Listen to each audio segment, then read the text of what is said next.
Kenya is part of Africa. So what Kenya is going to get is equivalent to what the rest of Africa is going to get. If you improve matters in Africa, Kenya becomes a beneficiary. One example I want to give is the inter-African trade. Inter-African trade currently stands at only 15%. Africa trades very little with itself. Inter-European trade stands at 70%. Inter-Asian trade is now getting towards 60%. Even South America stands at about 30%.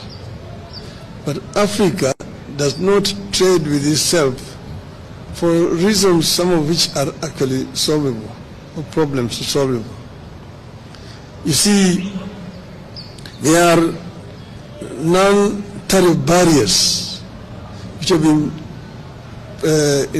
introduced by some African countries, which makes it very difficult for goods to move from one African country to another African country.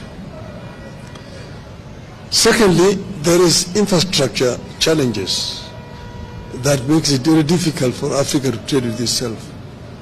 You know, Africa Continental Free Trade Area Agreement is now 2 years old, but still very little progress has been made, mainly because of these two major barriers. As the High Representative on Infrastructure, I realized the challenges. Like you've been talking about intra-African highways, the Cape to Cairo, the Dakar to Djibouti, Dakar, Lagos, Lagos, Mombasa, and so on and so forth. We've been talking about the continental high-speed railway network, one Beira to Walvis Bay, one the old Benguela line, Lobito to Lubumbashi. The other one is the high-speed railway along the coast from Lagos to Cairo. The other one is our LAPSET, the Lamu Port, South Sudan, Ethiopia Transport Corridor, which as a representative of the AU on infrastructure, we actually extended from Juba through Bangui in Central African Republic to the Port of Cameroon to create a land bridge that links the Atlantic Ocean to the Indian Ocean and opening up the interior of the continent, which are landlocked for trade. See, for example, Kenya grows tea. How does Kenya export its tea to Central African Republic? Between Kenya and Central African Republic, there's only South Sudan. South Sudan is the only country between Kenya and Central African Republic. But how do you take the tea there? There's no infrastructure. You have to find a ship that will go around the Cape, along the western coast, to the Cameroonian port of Douala, and then by road to Bangui. The French are there ahead of you. That's why they drink in Bangui Kenyan tea, christened as English breakfast tea. But with an upset, we can be able to take our goods there. But this infrastructure cannot be developed country by country. You need to have a mechanism at the center that is coordinating funding for the infrastructure. If you want to do the LAPSET, Kenya can only do its part up to the border with South Sudan. Then South Sudan needs to take it from there to the border with Central African Republic. Central African Republic takes it to Cameroon and to reach there. But you need a center to be able to coordinate funding, to mobilize funding for this infrastructure development, which are cutting across the continent. That is why those things have not been done.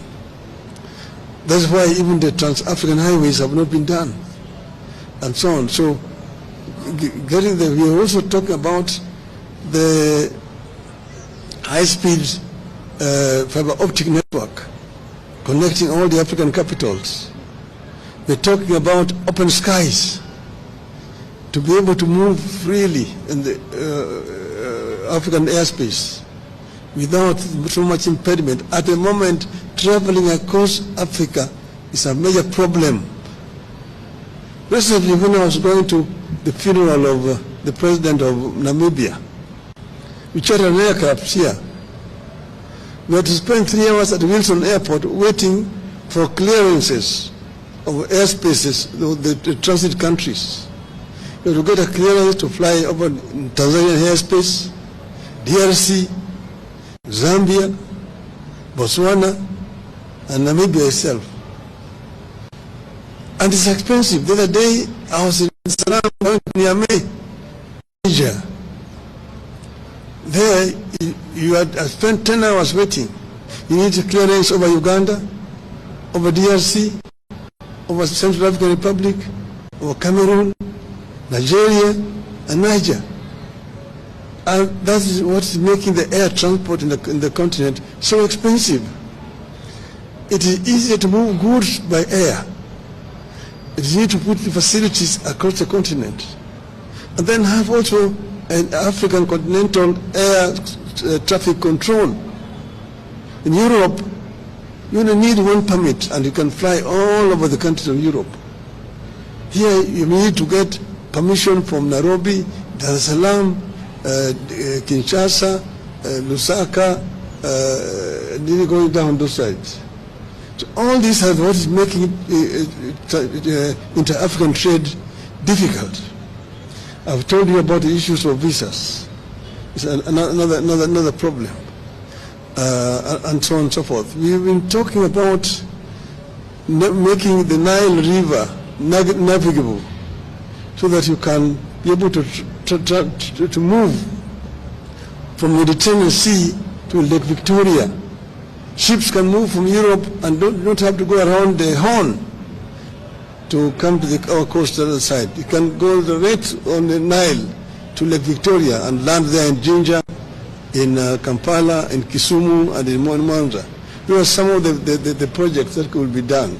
And if we open up those way, Kenya will be a major beneficiary, and Africa generally. So we have ideas which we think, if implemented, will improve the inter-African trade.